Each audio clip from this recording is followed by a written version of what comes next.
Welcome back to Sittin with Sam. I'm David here with my dad Sam, continuing our discussions about the 7 people who help you to heaven. Today, chapter 6, the learner.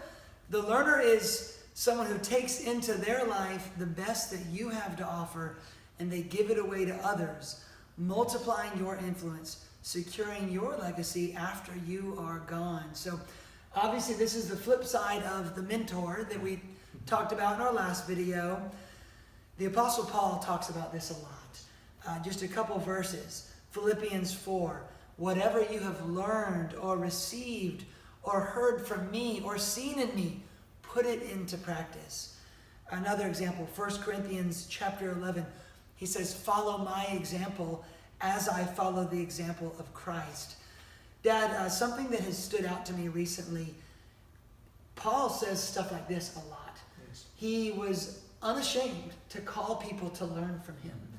I think for some of us, probably some watching, sometimes we can feel like, well, why me? How could I call someone else to learn from me or to follow my example? Isn't that arrogant or presumptuous of me to do that? Obviously, Paul didn't feel that way. Right. Well, we know that Paul was a uniquely qualified and inspired man to learn from. And I'm no Paul. Right. But the problem is he also knew that not everybody in the church necessarily was at his level, but what do we need? We all need to learn on an individual basis from people. We need personal attention. We need help. Could he provide that for every individual? Could any minister ever do that? No.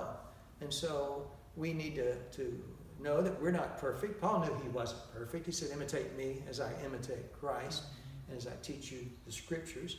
So, yes, we imitate them that way, but we don't need to assume we're perfect to become having someone learn from us.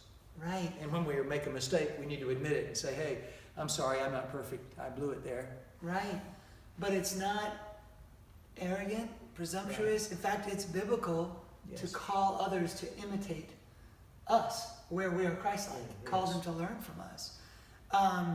You talk about how everyone learns in different ways. Right. And of course we can open up the Bible and learn. People can sit and listen to us, preachers like us preach. Yes. But people need what you call living examples. Mm-hmm. Really, when it comes to spiritual learning, right. That's where it's at. Well, we can be taught and learn intellectually, but we also need to observe it in real life. And we learn things that way that we won't even be able to fully understand as we hear preaching and teaching. Not that we don't need both. We need both. So we need to learn. Right. As we observe and see it. Right. This point was interesting to me. You talk about how it actually helps us to have people learning from us. You know, the book is called The 7 People Who Help You to Heaven. Yes. I don't think I haven't really noticed before that it actually helps me get to heaven by having someone else learn from me. Right. Well, it strengthens your own conviction and your own, reminds you of what you learned when you need to learn it, when you express it to someone else. So that's a good thing. It also, realizing that you're needing to set a good example inspires you to set a better example. And when you see people growing because you taught them or showed them something and it helped them be better, and they come back and you not only see it, but they thank you for it, that inspires your faith and helps you to be stronger. It builds your faith. You know, Dad, as an evangelist in a small church, I really believe that relationships like this in the church are key for us to see that explosive, vibrant growth again in God's kingdom. Yes. You know, I can preach till I'm blue in the face. I can preach great sermons.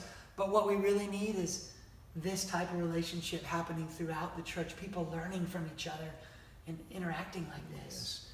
Well, Jesus said it. He said, go and make disciples, baptizing them, but teaching them to obey everything. And that means that happens publicly, but also on a personal level. We need individual teaching. All the preaching and teaching and learning can't just be on Sunday morning and in our classes. It needs to be personal.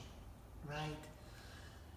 Let's have the confidence and, of course, the love in our hearts to go and do this, to look around our congregations and realize that there are people out there in your church who would love to learn from you. And let's go give that to them. And may God help us in this effort. We'll see you next time.